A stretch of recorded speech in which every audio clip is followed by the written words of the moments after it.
Ustaz, Bapak Ibu, selamat siang, Kak Dalem. Selamat siang, Kak Dalem. Pada kesempatan siang hari ini, kami dari calon guru penggerak angkatan 8 SD Maduri Santo Yosef ingin melaksanakan kegiatan aksi nyata tentang disiplin positif dan nilai-nilai kebijakan universal yang akan kami laksanakan di SD Maduri Santo Yosef ini. Maka sebelum kita mengawali kegiatan ini, marilah kita berdoa. Kita doa dalam nama Bapa dan Putra dan Roh Kudus. Allah Bapa yang terkasih, kami mengucap syukur atas berkat-Mu sehingga pada siang hari ini kami boleh berkumpul di sekolah kami. Dan Bapak, berkatilah kegiatan kami dalam aksi nyata pendidikan guru penggerak ini, kiranya kegiatan kami ini bisa bermanfaat dan semakin memajukan sekolah kami. Bapak, doa yang jaga sempurna ini kami panjatkan kehadirat kami. Kemudian kepada Bapa dan Putra dan Roh Kudus. Terpujilah nama Yesus, Bunda Maria dan Santo Yosef. Bapak Fransiskus Asisi, Ibu Magdalena Demen dan Santo Yosef, doakanlah kami. dalam nama Bapa dan Putra dan Roh Kudus. Amin. Ustaz dan Bapak Ibu yang terkasih, pada kesempatan siang hari ini sekali lagi kita akan melihat lalu menyimak tentang implementasi budaya positif, di mana pada siang hari ini kita akan belajar bersama, berefleksi bersama terkait perubahan paradigma belajar, disiplin positif, motivasi perilaku manusia, dan kebutuhan dasar manusia, posisi kontrol keyakinan kelas, dan segitiga restitusi. Untuk yang pertama, kita akan melihat tentang perubahan paradigma belajar, di mana perubahan paradigma belajar ini berdasarkan dari pemikiran Ki Hajar Dewantara. Dasar pendidikan Ki Hajar Dewantara menyatakan bahwa pendidikan memberi tuntunan terhadap segala kekuatan kodrat yang dimiliki anak agar ia mampu mencapai keselamatan dan kebahagiaan yang setinggi-tingginya, baik sebagai seorang manusia maupun sebagai seorang anggota masyarakat. Maksud tujuan pendidikan itu adalah menuntun segala kekuatan kodrat yang ada pada anak-anak agar mereka dapat mencapai keselamatan dan kebahagiaan yang setinggi-tingginya, baik sebagai manusia maupun sebagai anggota masyarakat. Dan strategi dalam mewujudkan pemikiran Ki Hajar Dewantara yang dapat kita lakukan, yang pertama, pembelajaran berpusat pada murid, di mana pendidikan harus dilaksanakan sesuai dengan alam dan zamannya. Yang kedua, pengembangan keterampilan abad 21, di mana mengembangkan keterampilan abad 21 melalui pembelajaran yang kita lakukan di kelas kita. Guru harus menuntun, artinya pembelajaran tidak lagi fokus pada capaian kognitif, tetapi harus menuntun budi pekerti anak. Guru harus memahami karakter muridnya sehingga dapat mengembangkan setiap potensi dan karakter anak, serta penanaman budaya religius, di mana melalui kegiatan-kegiatan berdoa bersama sebelum dan sesudah belajar, ibadah di sekolah, ibadah di gereja, atau berkunjung ke Gua Maria, atau ketika melaksanakan kegiatan doa rosario, novena, dan lain-lain. Selain itu, guru juga harus mengenalkan kearifan lokal, di mana sebagai bentuk mencintai budaya lokal yang ada di sekitar kita. Dan nilai-nilai yang dapat kita lakukan atau kita peroleh yaitu berpihak pada murid. Yang kedua mandiri, dan yang ketiga reflektif, kolaboratif, serta inovatif. Selanjutnya, peran guru dalam mewujudkan budaya positif. Yang pertama, sebagai pemimpin pembelajaran dalam mewujudkan budaya positif di kelas. Yang kedua, menjadi pemrakarsa perumusan visi sekolah yang berpihak kepada murid dan berorientasi mewujudkan budaya positif. Yang ketiga, memastikan visi dan program yang disusun telah jelas dan terukur melalui paradigma inquiry apresiatif. Dan peran guru yang keempat, menjadi motor pelaksanaan program-program sekolah, di mana dalam mewujudkan budaya positif sesuai visi yang telah ditetapkan. Selanjutnya, materi selanjutnya akan disampaikan oleh Bu Rani. Kami persilakan.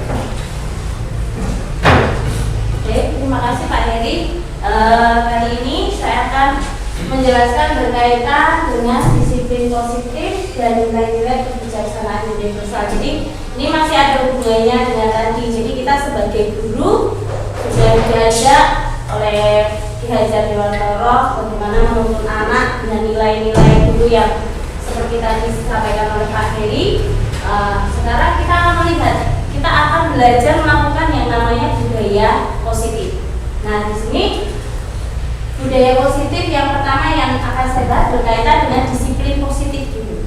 Nah, disiplin positif itu merupakan unsur yang paling utama ketika kita akan mewujudkan yang namanya budaya positif. Nah, tujuan dari disiplin positif itu adalah menanamkan motivasi pada murid-murid kita untuk menjadi orang yang mereka inginkan dan menghargai diri mereka sendiri dengan nilai yang mereka percaya. Jadi ketika murid-murid kita sudah memiliki motivasi itu dari dalam diri mereka sendiri atau motivasi intrinsik, nah itu akan dampaknya jauh lebih panjang atau bisa membuat anak itu motivasi itu mempengaruhi mereka dibandingkan hanya adanya hukuman atau hadiah. Jadi kalau motivasi itu ada dua, motivasi dari luar dan motivasi dari dalam. Nah, di sini maksud dari budaya positif di sini atau disiplin positif ini mengajak anak-anak itu motivasinya dalam diri mereka atau unsur inspirasi mereka. Jadi jangkauannya lebih panjang efeknya. Nah, mereka akan tetap berperilaku baik dan berlandaskan dengan nilai-nilai kebajikan karena mereka ingin menjadi orang yang menjunjung tinggi nilai-nilai yang mereka hargai atau mencapai suatu tujuan mulia, yaitu tadi kita akan membudayakan atau mendisiplinkan anak, tapi itu dari unsur mereka sendiri. Jadi dia merasa, oh ya, aku harus melakukan ini, bukan karena disuruh sama guru ini, disuruh sama guru ini. Jadi bukan faktor luar yang membuat dia akan melakukan sesuatu, tapi dari dia sendiri. Nah, nilai-nilai kebijaksanaan salah satu ya sebenarnya ini, kalau sebenarnya nilai kebijakan kan banyak sekali, nilai-nilai kebajikan itu banyak sekali. Saya hanya mencantumkan salah satunya yang memang sedang berada di tempat kita atau teman-teman yang lain, yaitu profil pelajar Pancasila. Ini kan salah satu kebajikan yang memang bisa kita terapkan ke anak-anak, ya. Yaitu saya akan memulai yaitu ketika dia beriman, bertakwa kepada Tuhan Yang Maha Esa dan berakhlak mulia. Lalu yang kedua, bentuk kebinekaan global. Lalu yang ketiga, bergotong royong. Yang keempat, mandiri. Kelima, bernalar kritis. Keenam, kreatif. Tapi masih banyak lagi nilai-nilai kebajikan, contohnya disiplin waktu dan sebagainya. Itu adalah nilai-nilai disiplin yang bisa kita terapkan ke anak-anak. Nah, untuk mendisiplinkan anak ini yang saya alami ketika belajar ini, saya merasa sedikit terpojok karena saya sering melakukan ini. Ternyata ini adalah sesuatu yang salah. Jadi menurut Dr. William Glasser itu mengusulkan bahwa manusia itu mampu mengendalikan diri. Jadi kontrol perilaku seseorang itu hanya dapat dikendalikan oleh dirinya sendiri.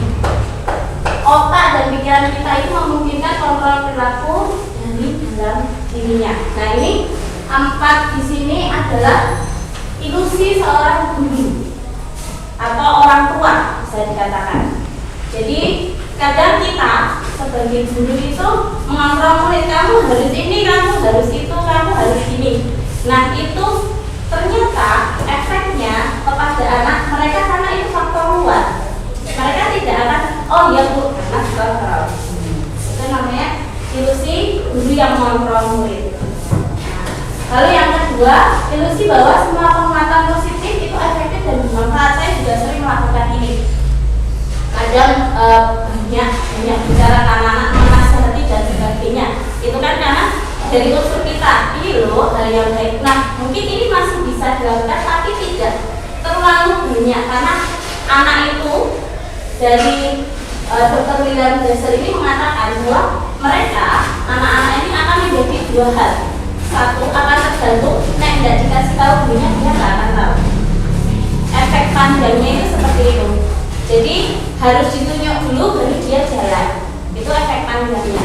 Atau yang kedua, suatu saat dia merasa aku belum pernah dikasih tahu sama gurunya, udahlah biarin. Jadi ilusi bahwa semua pengetahuan positif itu belum tentu semua anak mau menerima, karena itu masih efek dari luar. Lalu yang ketiga, yaitu ilusi bahwa kritik dan membuat orang merasa bersalah dapat menguatkan karakter. Ini yang sering saya lakukan juga. Jadi membuat anak merasa bersalah itu seakan-akan kayaknya saya berhasil gitu ya. Ternyata itu salah teman-teman. Ternyata ketika kita mengkritik anak, ketika membuat dia merasa bersalah, dia akan malah menjadi minder. Jadi mindsetnya dia jadi negatif. Oh iya, aku tuh nggak pintar, aku tuh nggak apa ya, aku tuh nggak bisa melakukan hal yang rapi. Dan jadi saya mengalami sendiri ke anak saya. Kadang membuat anak saya merasa bersalah. Itu ternyata dipatahkan oleh ini. Jadi saya mencoba untuk tidak melakukan anak saya merasa bersalah lagi. Jadi kita menghilangkan, mari kita sama-sama menghilangkan efek apa negatif, yaitu membuat orang merasa bersalah. Lalu yang keempat, ilusi bahwa orang dewasa memiliki hak untuk memaksa. Ya, ini juga termasuk hal yang tidak baik, ya.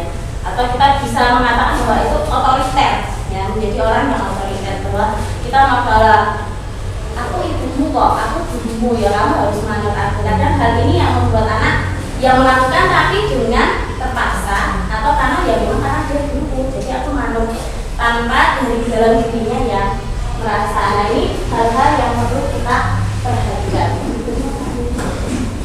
Nah, dalam bukunya Dr. William Glasser ini dia meluruskan miskonsepsi itu tadi tentang makna kontrol. Ya, teori kontrol itu menyatakan bahwa semua perilaku itu memiliki tujuan dan motif tertentu. Jadi anak itu melakukan sesuatu pasti ada motifnya. Bahkan terhadap perilaku yang tidak disukai sekalipun. Nah, ketika murid menuruti semua hal yang kita perintahkan, bukan berarti kita dapat mengontrol mereka. Ini yang disampaikan oleh Dr. William Glasser. Jadi ini maksudnya adalah faktor ekstrinsiknya, ya.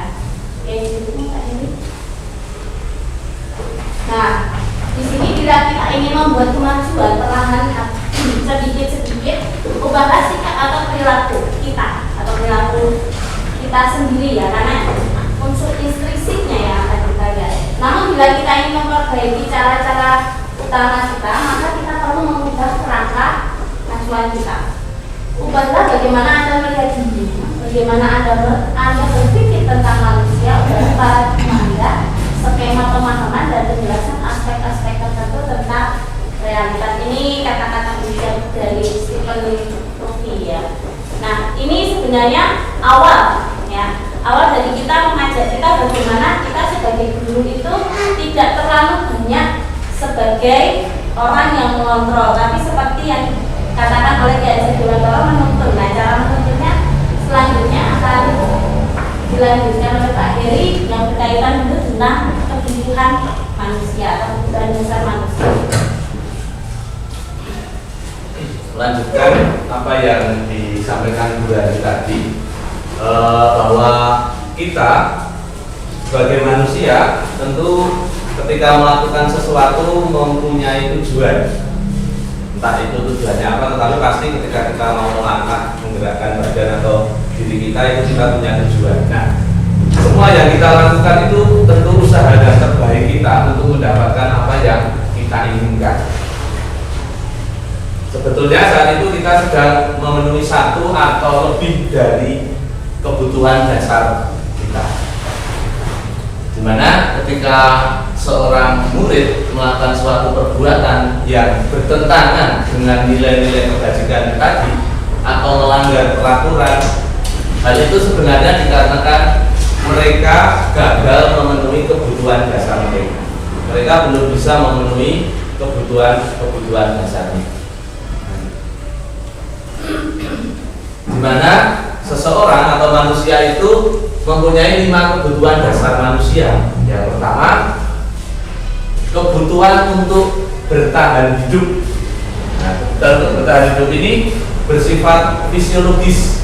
Untuk bertahan hidup misalnya dia harus sehat, bisa tinggal di suatu tempat yang aman, nyaman, atau dia bisa memenuhi kebutuhan makanan atau minumannya dalam keseharian. Ini kebutuhan untuk bertahan hidup. Kemudian kebutuhan kasih sayang dan rasa diterima. Ketika anak ini bisa memenuhi rasa kasih sayang atau rasa diterima oleh seseorang yang ada di sekitarnya, tentu kebutuhan ini sudah dapat menjadi kebutuhan dasar mereka. Yang ketiga, kebebasan. Seseorang itu mempunyai kebutuhan untuk bebas. Bebas dalam arti di sini tidak bebas akar PDW gitu, tetapi bebas untuk melakukan sesuatu untuk meraih tujuan yang ingin dicapai. Kemudian kebutuhan untuk kesenangan. Tentu setiap orang, terlebih anak-anak kita, ketika mendapatkan sesuatu, mereka juga bisa memenuhi rasa senangnya itu atau fun, menyenangkan dalam bentuk kegiatan kalau di sekolah dalam proses pembelajaran itu. Kemudian penguasaan atau pengakuan kemampuan, di mana pengakuan kemampuan ini juga menjadi kebutuhan dasar yang nanti itu semua terpenuhi. Maka seperti tadi disampaikan bahwa ketika salah satu kebutuhan dasar ini tidak terpenuhi, kemungkinan besar anak itu akan melakukan sebuah pelanggaran atau aturan yang sudah ada. Tetapi ketika anak atau seseorang itu bisa memenuhi kelima kebutuhan dasar yang dimiliki, tentu kehidupannya akan baik, begitu ya, baik dalam hal bisa mencapai tujuan atau tanpa melanggar dan melakukan apapun.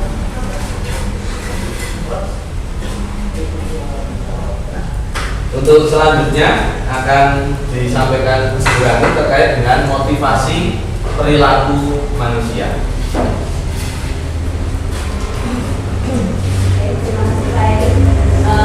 Berkaitan semua ini sebenarnya berkaitan dengan jadi tadi kita berbicara bagaimana anak-anak itu mempunyai kebutuhan dasar. Jadi ketika mereka melakukan melanggar suatu aturan, sebenarnya mereka membutuhkan ya ada satu yang hilang dari 5 kebutuhan dasar ini tadi. Nah, sekarang saya akan memasukkan ke dalam teori motivasi. Setiap orang itu memiliki 3 motivasi dalam hidupnya. Ya, pengaruh motivasi itu menyatakan bahwa teori motivasi ini yang pertama, dia punya motivasi yaitu untuk menghindari ketidaknyamanan atau hukuman.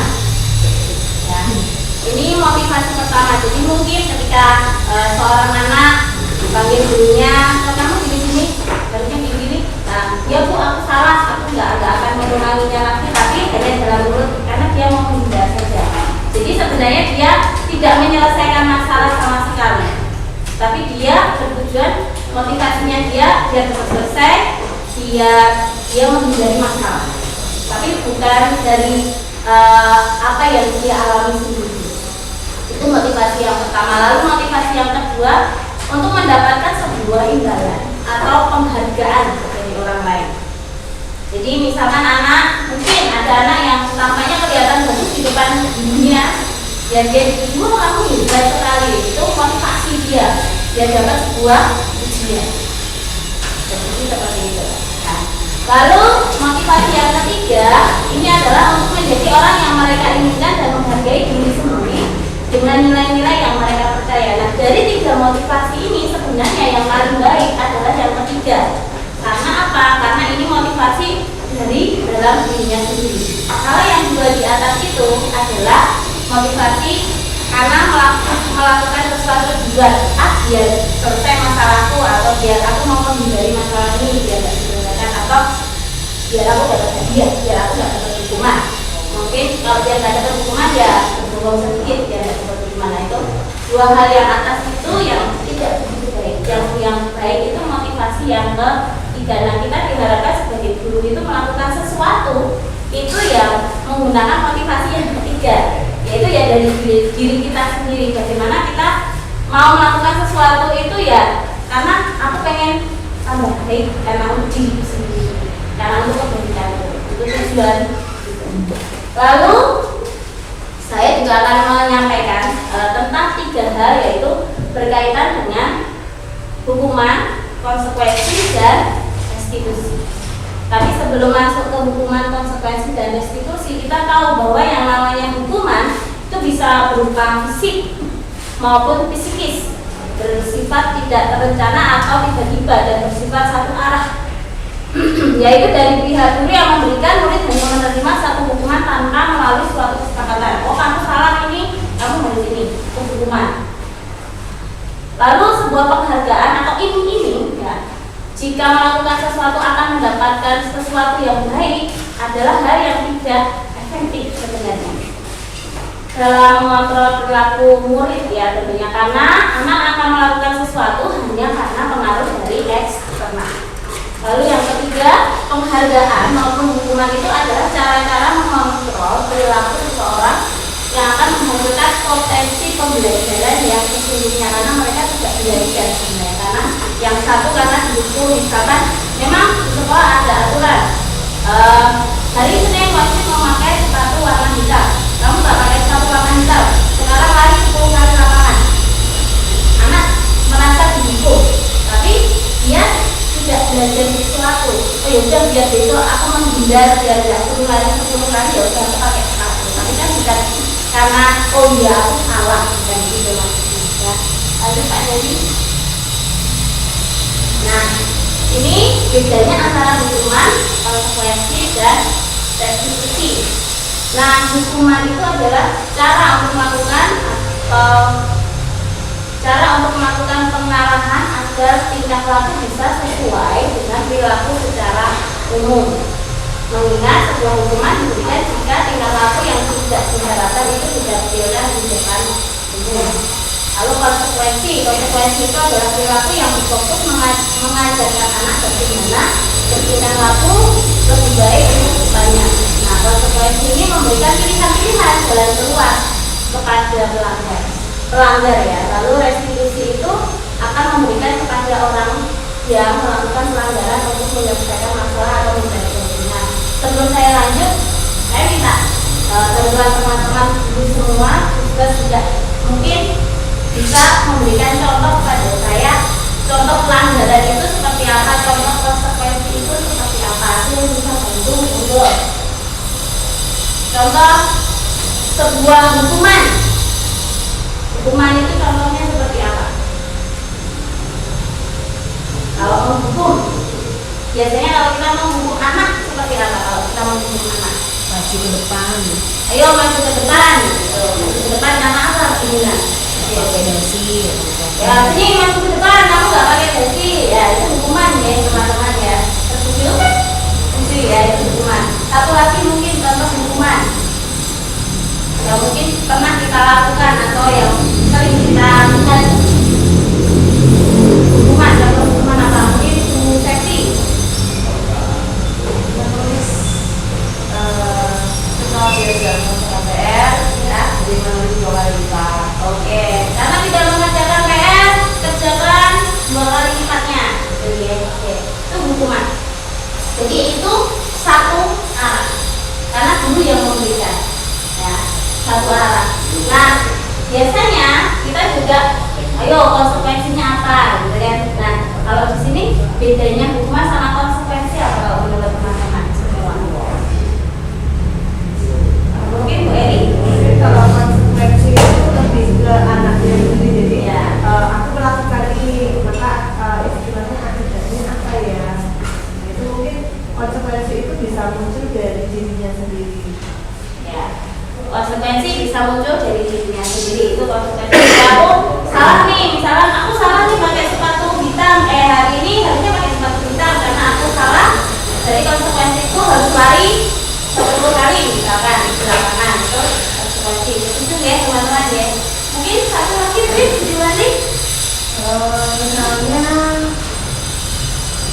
dia tidak mendengarkan saat diberi penjelasan, Ya, maka konsekuensinya ya dia tidak mengerjakan sesuai yang diperintahkan. diperintahkan. Ya, konsekuensi ya. Nah,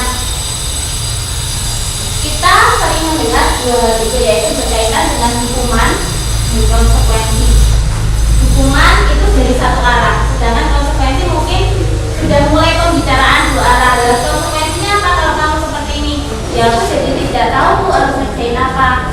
Konsekuensinya apa kalau kamu tidak pakai surat perintah? Ya berarti aku sudah sesuai yang biasanya Bu suruh lari 10 kali belakangan, misalkan seperti itu. Nah, tapi ternyata menurut yang kami pelajari, ternyata dua hal itu efek positifnya itu tidak baik, karena itu masih eksternal. Nah, maka disusunlah yang paling terbaik yang disebut dengan restitusi. Restitusi itu jadi dia ketika anak melakukan sesuatu kesalahan, ya, kita akan memberikan kepada anak tersebut itu memberikan jalan kepada mereka menemukan solusinya itu apa. Jadi restitusi itu seperti sebuah kayak solusi gitu ya teman-teman. Jadi membuat sebuah solusi yang memang ya kesepakatan dua pihak, dan itu yang mengambil adalah anak itu sendiri. Itu yang disebut dengan restitusi. Nah, restitusi itu adalah salah satu cara menanamkan yang namanya disiplin positif itu tadi teman-teman. Pada murid sebagai bagian dari budaya positif. Karena apa? Karena restitusi itu mengajak anak untuk terlibat. Oh, aku tuh hari ini tidak mendengarkan Bu lagi saat menjelaskan. Nah, kita sebagai guru, kamu harusnya gini, sudah tidak lagi. Kamu harus mengerjakan 2 kali, misalnya kalau PNS. Tetapi kita memberikan jalan ke anak. Tuh, harusnya seperti apa? Nah, maka si anak itu akan membuat, oh berarti aku harus ini ya Bu ya, kalau aku seperti ini, ya. Nah, ini ya seperti Bu Eri sampaikan ya, kita sudah belajar tentang coaching. Sebenarnya memang ini akan mengarah ke yang namanya coaching, betul. Jadi membuat si anak tersebut ya, dia akan merasa, oh aku harus melakukan ini. Jadi itu tadi dari awal yang saya sampaikan, faktor internalnya atau intrinsipnya yang akan kita sentuh sebenarnya. Poin utama kita belajar hari ini budaya positif itu adalah menyentuh hati si anak tersebut. Itu yang bisa saya sampaikan akan dilanjutkan oleh Pak Heri berkaitan dengan posisi kontrol. Terima kasih Bu Dani. Jadi Bapak Ibu, tadi sudah disampaikan bahwa memang kita selama mendapatkan materi atau hal baru ini, kita lebih diajak untuk dekat dan berpihak pada murid. Mungkin selama ini kita sendiri yang mengeksekusi ketika tadi ada anak salah lalu kita memberikan pernyataan, mungkin nanti kamu lari 2 kali lalu menulis dan seterusnya. Ternyata kita kembalikan ke pemikiran Ki Hajar Dewantoro bahwa kita sebagai pendidik memang harus berpusat pada anak, di mana anak itu bisa menyelesaikan masalah, mencari solusi, akhirnya kita menjadi jalan. Nah, untuk selanjutnya, kita sebagai pendidik, sebagai guru, kita juga punya kontrol diri, di mana posisi kontrol itu menurut apa yang saya terima, di mana posisi kontrol adalah suatu program disiplin positif yang berpusat pada murid, di mana ini dikembangkan oleh Dian dosen dengan pendekatan restitusi yang tadi sudah disampaikan, yang disebut dengan 5 posisi kontrol. Posisi kontrol yang pertama, kita sebagai guru itu kita sebagai penghukum, di mana dinyatakan bahwa seorang penghukum itu bisa menggunakan hukuman fisik maupun hukuman verbal.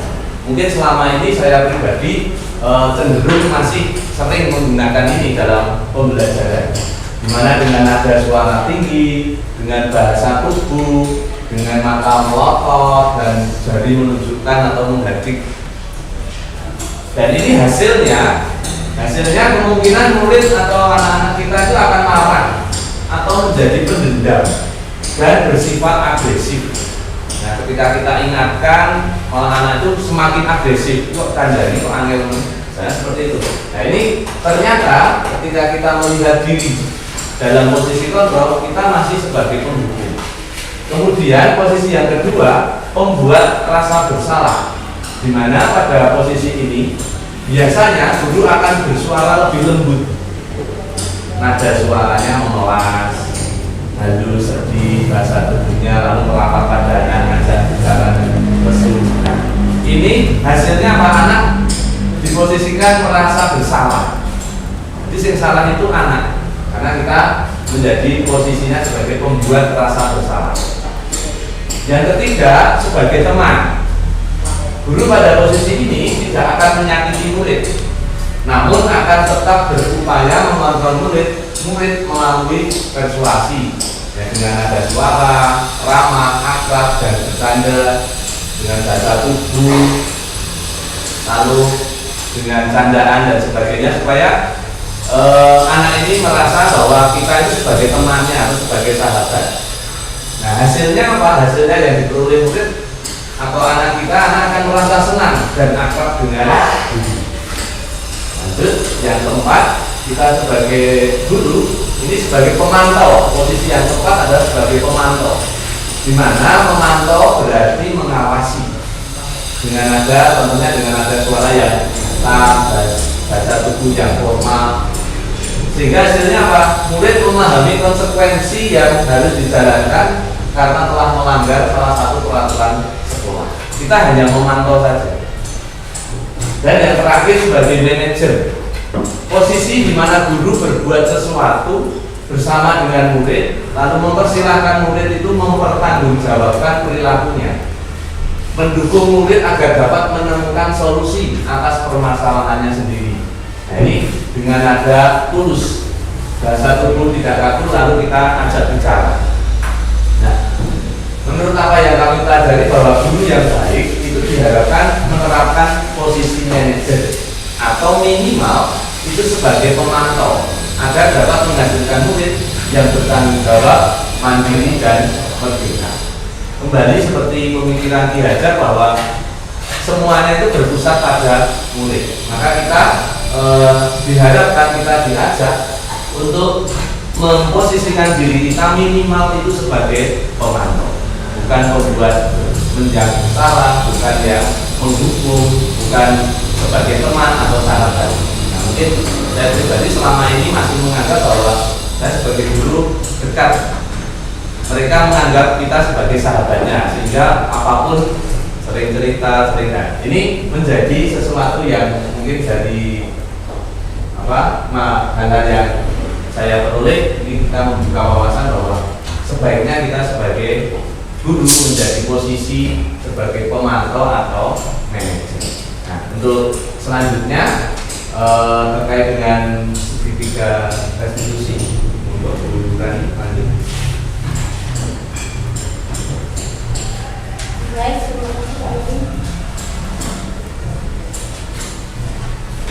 Oke, berkaitan dengan segitiga restitusi. Jadi kita sebagai guru, ya, tapi diharapkan bisa menjadi posisinya adalah seorang manajer atau setidaknya minimal pemantau. Tujuannya kita sebagai manajer itu adalah melakukan disiplin positif yang mengarah ke restitusi. Nah, dalam restitusi yang kami pelajari itu ada yang namanya segitiga restitusi. Nah, segitiga restitusi itu apa? Ya. Nah, tujuan dalam segitiga restitusi itu adalah membimbing murid agar berdisiplin positif dengan motivasi yang berasal dari dalam internal, ya. Nah, tahapan-tahapan pada pendekatan segitiga restitusi itu ada 3, yaitu menstabilkan identitas, lalu yang kedua validasi tindakannya yang salah, lalu yang ketiga menanyakan keyakinannya. Nah, ini segitiga restitusi. Jadi bagian yang pertama itu kita menstabilkan identitas anak. Jadi mungkin kata-kata yang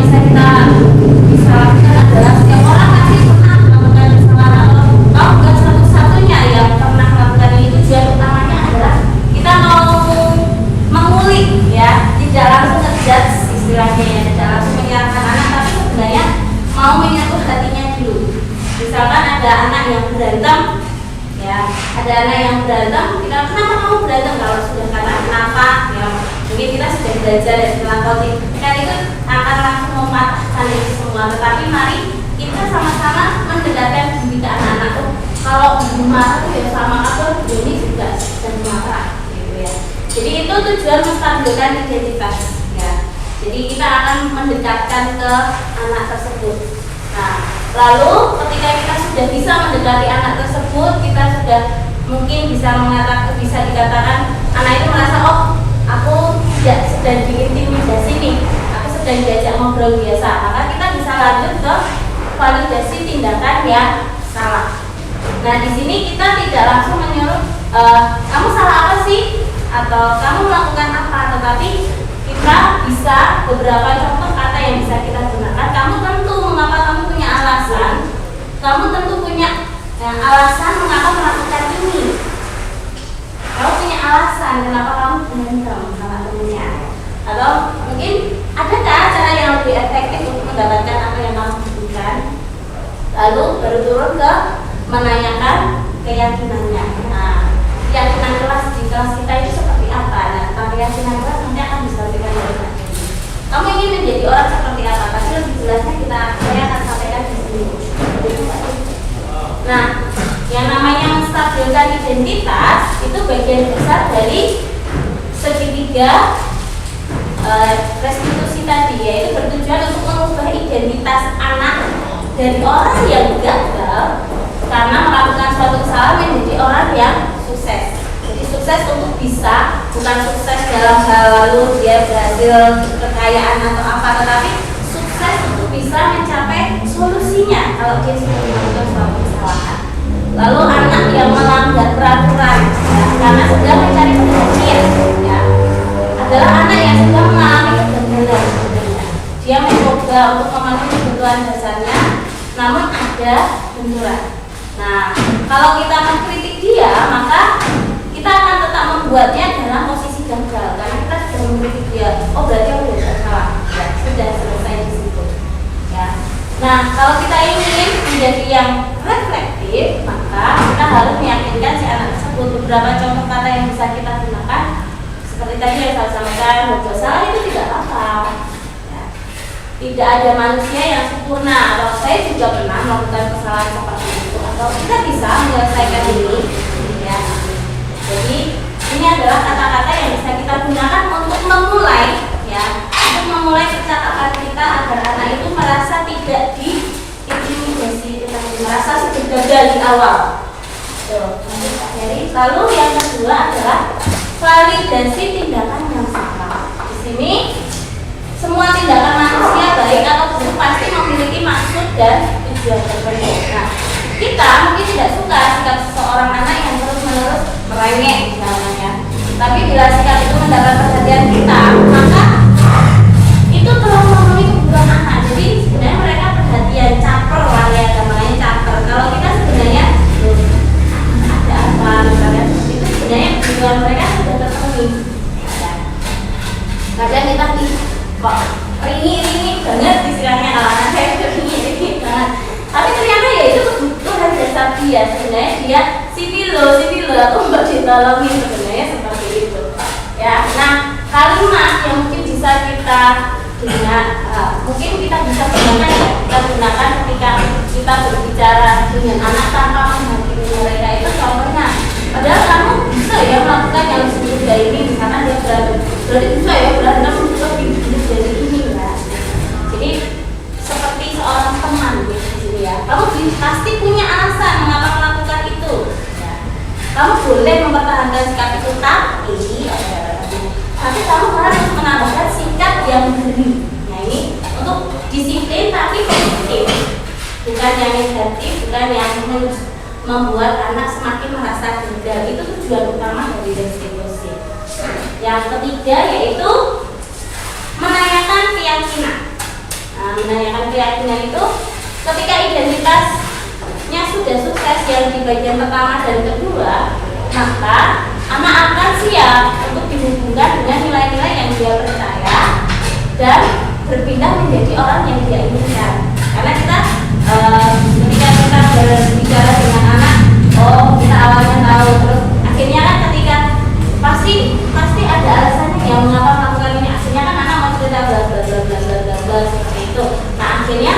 menurutmu bagaimana? Sebenarnya itu arah yang nomor 3 itu menurutmu bagaimana? Itu sudah sesuai nggak sama yang sudah menjadi keyakinan kita atau ada kita atau menjadi keyakinan kelas kita? Nah, di situ kata-kata yang bisa digunakan adalah apa yang kita percaya sebagai kelas atau yang kita yakini di kelas atau keluarga, apa nilai-nilai umum yang kita telah sepakati atau apa bayangan kita tentang kelas yang ideal ini, atau kamu mau menjadi orang yang seperti apa. Itu contoh ya kalimat-kalimat yang bisa kita terapkan ke dalam kelas. Nah, kemarin saya kemarin juga mencoba untuk melakukan membuat yang namanya keyakinan kelas. Kita mencoba membuat namanya keyakinan kelas di kelas. Nah, itu tujuannya utamanya adalah untuk mengingatkan kembali kalau ada peristiwa-peristiwa yang bisa diingatkan lagi dengan keyakinan tersebut kepada anak-anak. Nah, selanjutnya berkaitan dengan keyakinan kelas ini akan disampaikan oleh Pak Heri. Baik, terkait dengan keyakinan kelas, mungkin Bapak Ibu juga sering ketika awal tahun pelajaran dan tahun ajaran ini, sebelum kita mengawali pembelajaran 1 tahun ke depan, biasanya kita mengajak anak-anak untuk menentukan atau membuat aturan. Tapi dari apa yang kami pelajari bahwa dalam membuat keyakinan, sekarang lebih seperti ke keyakinan. Jadi kita mengajak anak untuk memunculkan apa yang mereka yakini, bahwa saya di kelas yang baru ini saya yakin akan apa.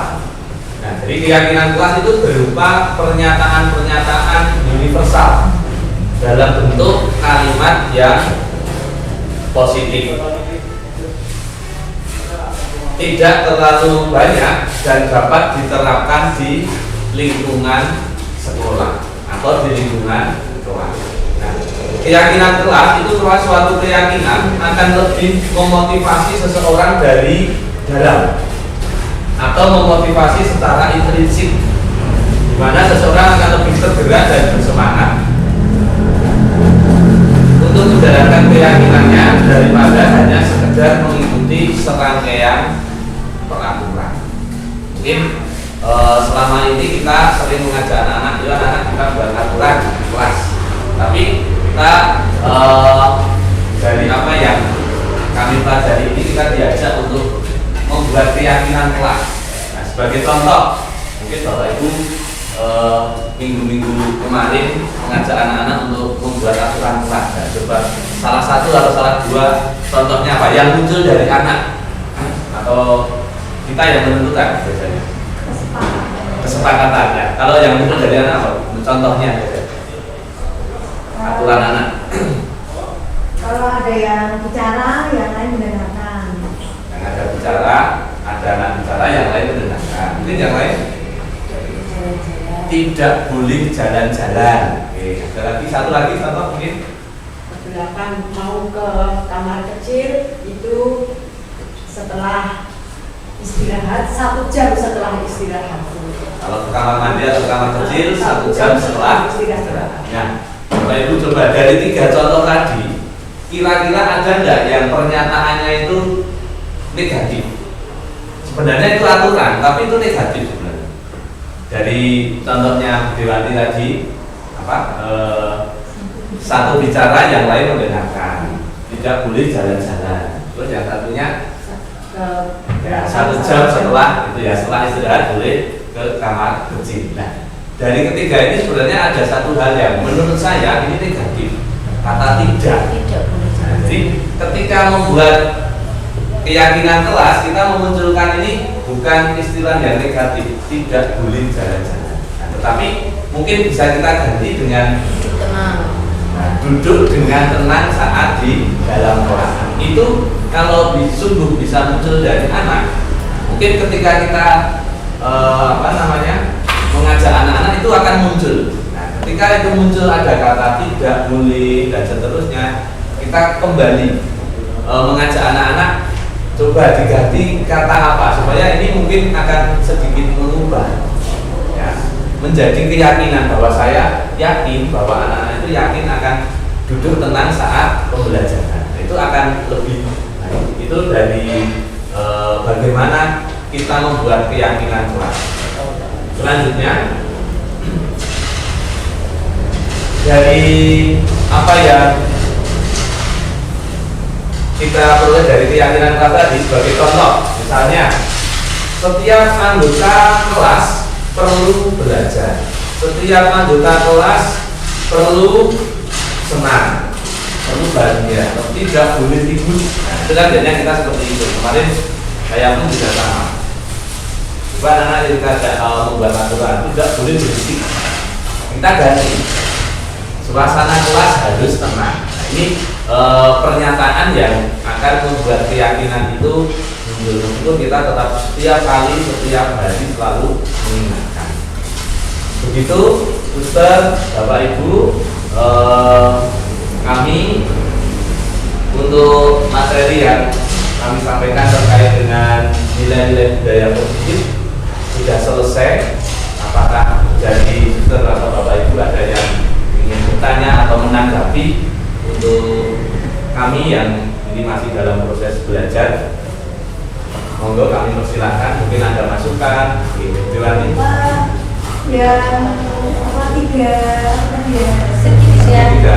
ya, kan ada beberapa pertanyaan, contoh pertanyaan ya. Mungkin bisa dibacakan salah satu contoh pertanyaannya Bu Melani. Oke, baik. Sebenarnya setelah ini saya mau kirimkan ke WA contoh kita sama-sama mencoba membuat segitiga restitusi atau membuat solusi untuk permasalahan anak yang sedang dialami. Nah, ini saya mau WA ke grup ya teman-teman. Kita buat kelompok dulu, Pak Heri mungkin bisa memfasilitasi untuk membuat kelompok. Saya akan share di grup soal ceritanya. Jadi ini ada suatu kasus, nanti Bapak Ibu bisa bergabung, mungkin berdua kelompok saja, yang sebelah kanan saya dan sebelah kiri saya. Nanti coba didiskusikan terkait ini dan kita bisa mempraktekkan gitu ya Bu. Iya, betul. Kita akan mencoba mempraktekkan dari apa yang sudah ada. Silakan Bapak Ibu bisa membuka grup ya. Baik, jadi kita bisa bentuk kelompok berapa bulannya? Tiga. Baik, kalau bertiga berarti satu atau berempat saja. Ya, monggo Bu Heri, Bu Ari bisa mendekat ke Bu Septi dan Bu Neda dan sini.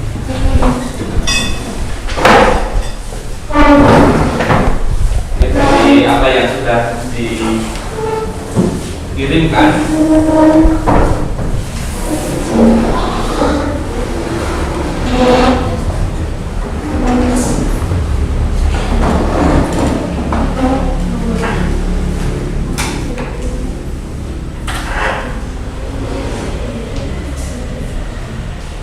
Baik, sudah baru proses. Mungkin dari sambil menunggu Bu Rani, kita saat berkelompok ini bisa mencari contoh ketika kita melakukan nanti kegiatan restitusi. Contohnya misalnya ada salah satu dari anggota kelompok yang melakukan kesalahan. Nah, dari situ kita akan belajar bagaimana kita melakukan atau mendemonstrasikan nanti untuk kegiatan restitusinya.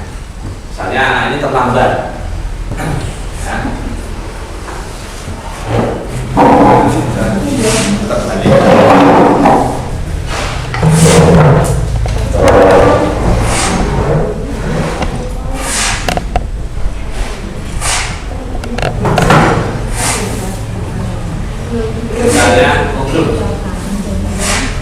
Misalnya sebagai contoh, ketika anak itu tidak mengerjakan tugas, kita mencoba menggali atau menstabilkan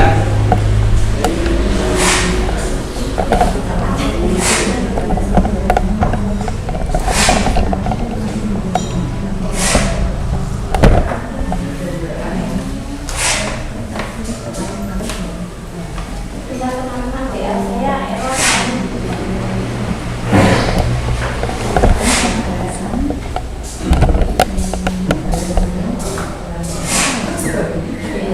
Dari kelompok nanti bisa mencoba kalau untuk segitiga restitusi memang baru akan dikirim. Mungkin kita bisa membuat satu keyakinan kelas, misalnya kata-kata atau pernyataan yang positif yang bisa kita berikan ke anak-anak atau kita nanti menjadi kesepakatan. Misalnya bisa memberikan contoh untuk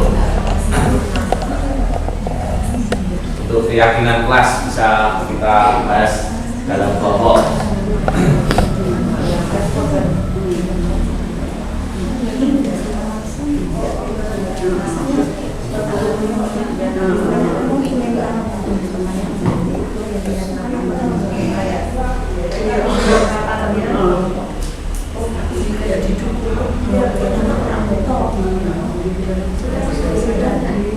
Mungkin di grup sudah muncul, itu ada satu kasus. Nah, kita akan melihat pernyataan mana yang dalam bagian segitiga restitusi tadi, bagian yang menstabilkan. Bagian yang pertama, kira-kira pernyataan yang mana? Mungkin dari kelompok bisa menemukan. Itu ada kasus di mana kasus itu seorang ibu guru, Bu Santi ya, Bu Santi sedang, istilahnya kalau kita mengenal dengan bahasa coaching, kita sebagai coachnya, kemudian anak ini menjadi coachingnya. Dari bagian itu, dari deskripsi itu, mana yang langkah restitusi yang pertama yang dilakukan Bu Santi itu kira-kira yang mana?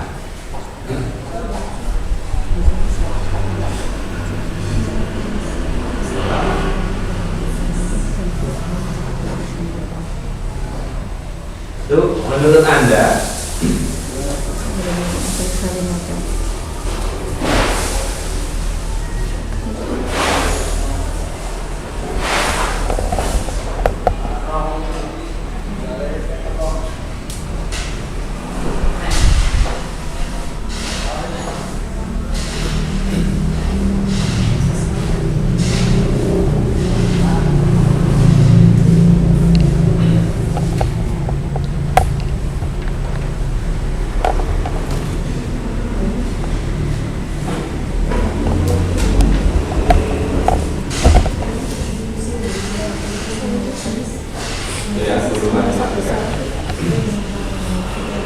langkah-langkah restitusi yang sudah dijalankan Ibu Santi?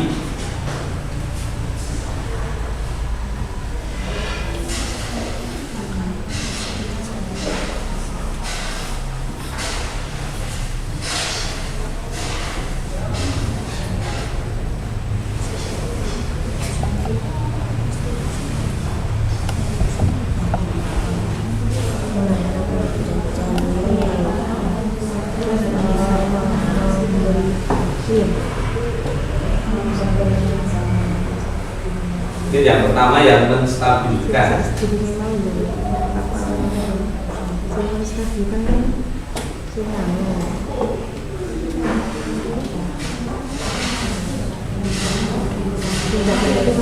Setelah ini saya kirimkan file materinya, teman-teman bisa melihat.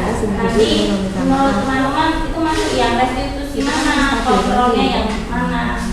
Tapi menurut saya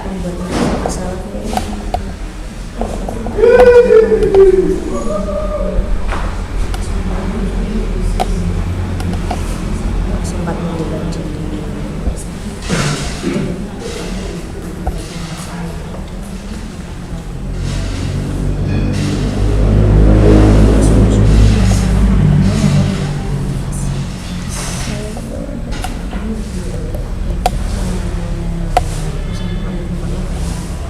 Langkah yang menstabilkan identitas, yang langkah yang kedua tadi untuk segitiga restitusi.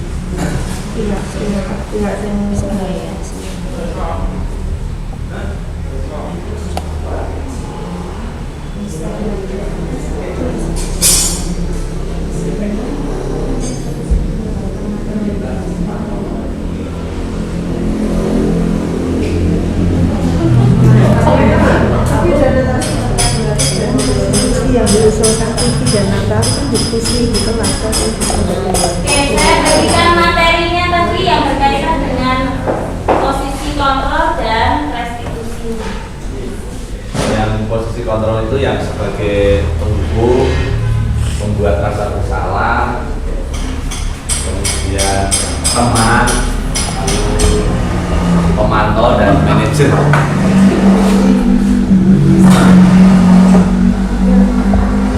Materi saya sudah berikan ya. Iya Bu, boleh sih.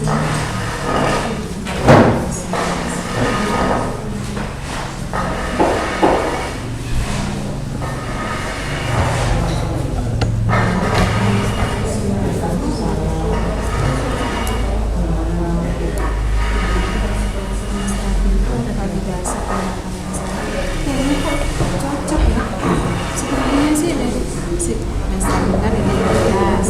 Dia tanya apa yang akan kamu permainkan, jadi apa?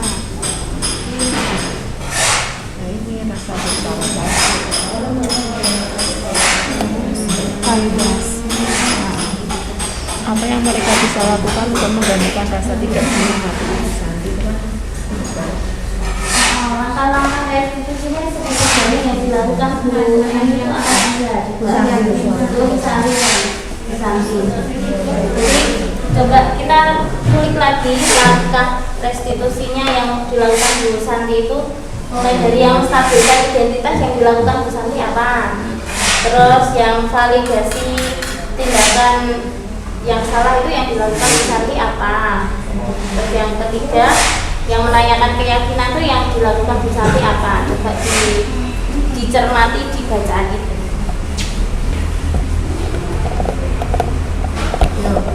Jadi kita lihat yang stabilitas identitas yang dilakukan Bu Santi itu apa aja, kata-kata mana yang menunjukkan bahwa Bu Santi itu sedang menstabilkan identitas. Terus di bagian mana yang Bu Santi itu melakukan validasi tindakan yang tindakan itu boleh saja yang Saya pun menunjukkan bahwa Bu Santi itu sedang menanyakan keyakinan. Ini bisa menstabilkan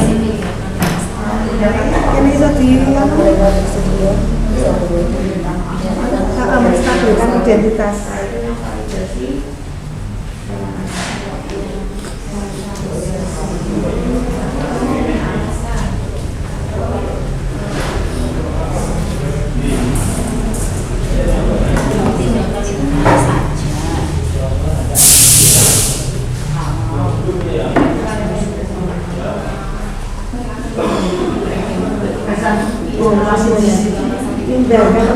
Tindakan itu hanya saja dilakukan bila mereka sungguh-sungguh ingin meminta maaf.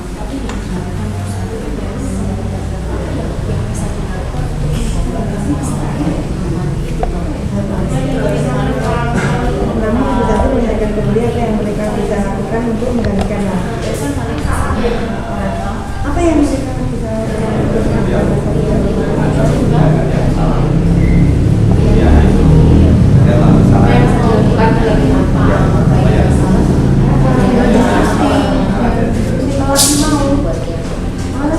membuat keyakinan dari fisik apa? Yang stabilkan tuh nggak apa-apa, kita juga Burani juga pernah. Itu tindakan yang salah validasi.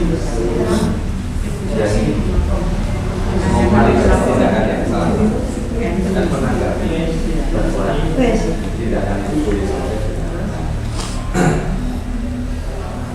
Dan mereka sungguh posisi apakah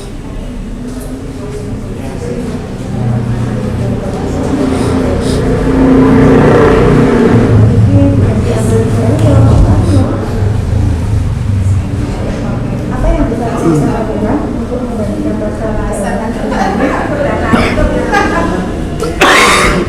Biar nggak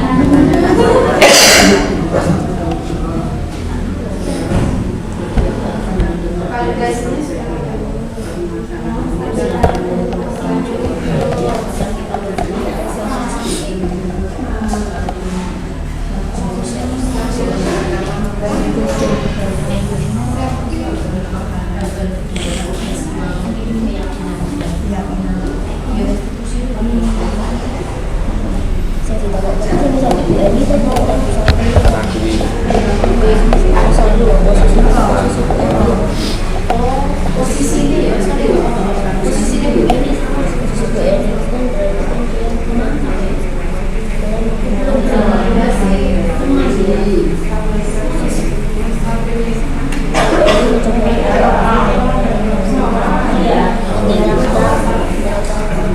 Ya,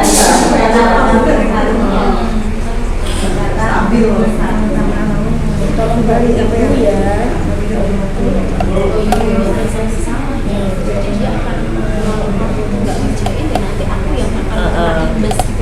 Kok tinggal nuriru kuasane kepala sekolah ya. Iki wis anu, wis nganggon anu ya. Untuk nganggon keyakinan ya. buat rasa bersalah ya.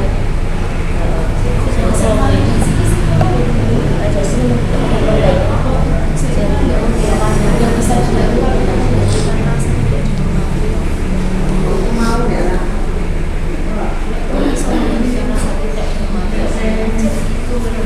Berarti apa sebenarnya?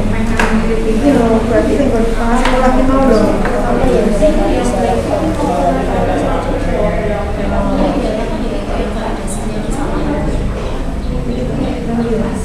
Ayo, ini Bu Eni, Santi toh.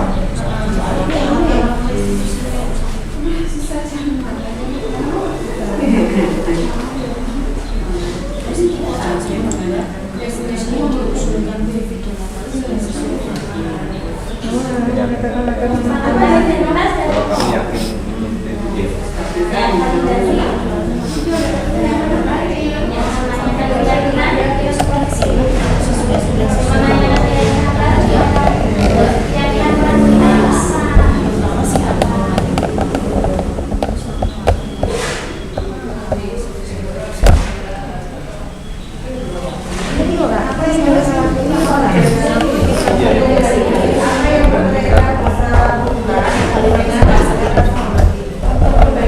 mengakui kesalahan.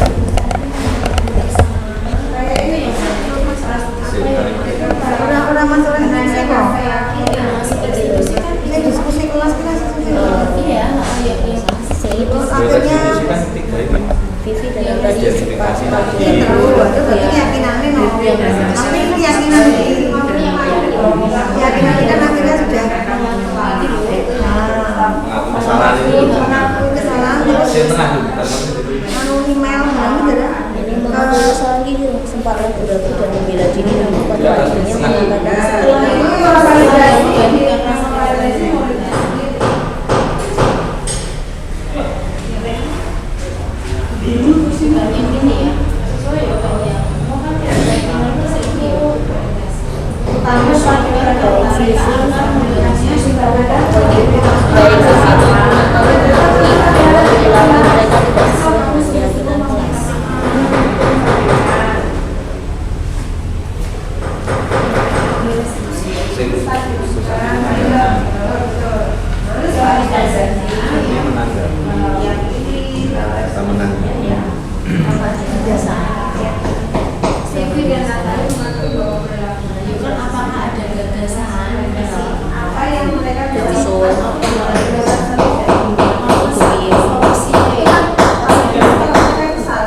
memvalidasi tindakan saya.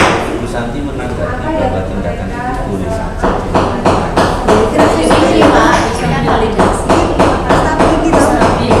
Menstabilkan tuh Pak. Bikin saya menstabilkan Pak. Mungkin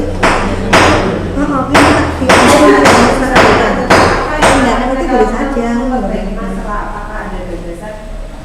Jadi mereka menstabilkan kan. Atau memanggil khusus tua setiap orang bisa menggunakan kesalahan.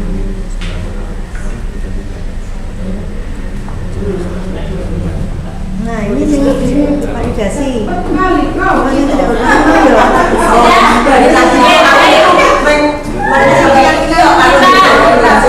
Kita diskusikan bersama ya teman-teman. Mari kita mungkin dari kelompoknya yang di sini, kelompoknya Bu Nina bisa menyampaikan pertanyaan yang pertama di sini. Langkah-langkah restitusi. Ya, langkah restitusi apa saja yang sudah dijalankan Ibu Santi? Apakah tiga-tiganya sudah dilakukan kalau menurut kelompoknya Bu Nina? Sudah. Sudah belum? Sudah. Sudah. Kalau kelompoknya Bu Eri, tiga-tiganya sudah ada? Sudah. Oke, berarti setuju ya dua-duanya bahwa Bu Santi sudah melakukan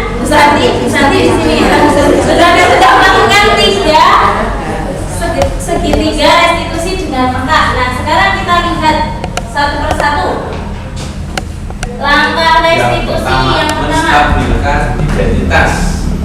Kalau menurut kelompoknya Bu Eri, yang menstabilkan identitas Apa mau yang menunjukkan Yang mana? ini tadi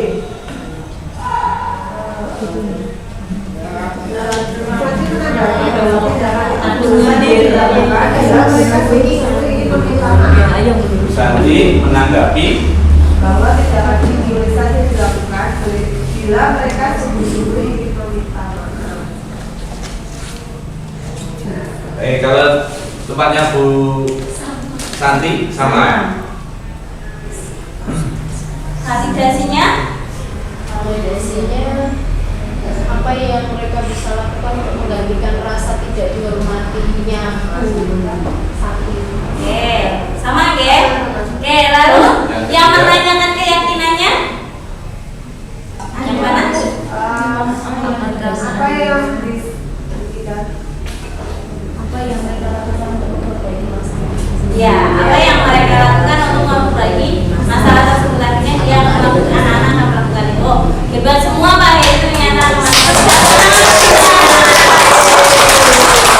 Betul. Nah itu salah satu contoh ketika kita melakukan yang namanya segitiga restitusi. Jadi anak-anak tersebutlah yang akan menemukan sendiri caranya. Nah, lalu pertanyaan yang berikutnya adalah posisi kontrolnya Bu Santi di sini sekarang menurut teman-teman sebagai Bu Eni ya, Bu Eni. Ya. Sebagai apa? manajer, sebagai pemantau, pemantau ya. Buat rasa bersalah. Bu Eni, bukan Bu Eni itu yang kalimat awal tadi itu loh, ketika Bu Eni ngomong nanti kok dimarahin sama Pak Kepala Sekolah gitu. Ya kalau Bu Eninya posisinya pembuat merasa bersalah. Tapi bisa juga tidak sebagai teman, karena ngobrolnya seperti teman. Menurut teman-teman semua. Ayolah, betul sekali Bu Eri. Jadi bisa posisi kontrol kita itu bisa lebih dari satu. Bu Eni di sini dia melakukan dua hal, posisi kontrol sebagai teman, tetapi sekaligus dia juga posisi kontrol membuat si anak itu bersalah. Nah sekarang kalau posisinya Bu Santi, posisi kontrolnya sebagai siapa? Kalau Bu Santi di sini manajer. betul. Nah itu yang diharapkan dari kita para guru bahwa kita bisa menjadi seorang posisi kontrol manajer di sini. Itu. Terima kasih diskusinya teman-teman, mungkin bisa kembali ke tempat duduknya masing-masing. Mungkin bisa kembali ke tempat duduknya masing-masing, kita akan closing. Sebenarnya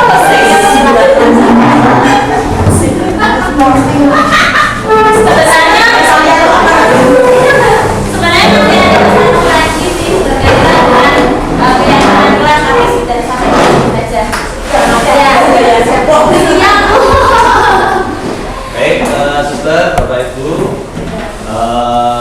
terima kasih atas waktu yang diberikan sehingga kita bisa belajar bersama apa yang tadi kami sampaikan terkait budaya positif, keyakinan kelas, kemudian posisi kontrol guru.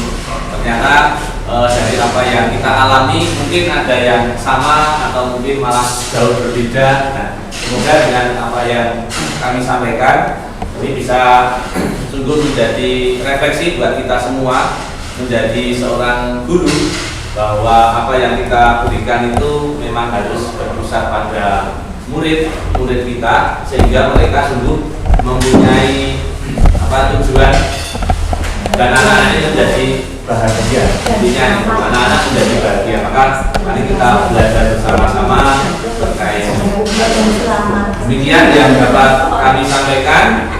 Sekali lagi kami ucapkan banyak terima kasih dan kita akan tutup dengan doa. Baik, saya akan berdoa dalam doa. Mari kita berdoa dalam nama Bapa dan Putra dan Roh Kudus. Amin. Allah Bapa kami di surga, kami mengucap syukur Tuhan untuk kegiatan diseminasi pada siang hari ini. Kiranya Tuhan memberkati apa yang sudah kami pelajari dan kami dapat implementasikan di sekolah kami tercinta ini. Semoga kami dapat menjalankan budaya positif di sekolah kami sehingga anak-anak kami semakin menjadi pribadi yang sepenuhnya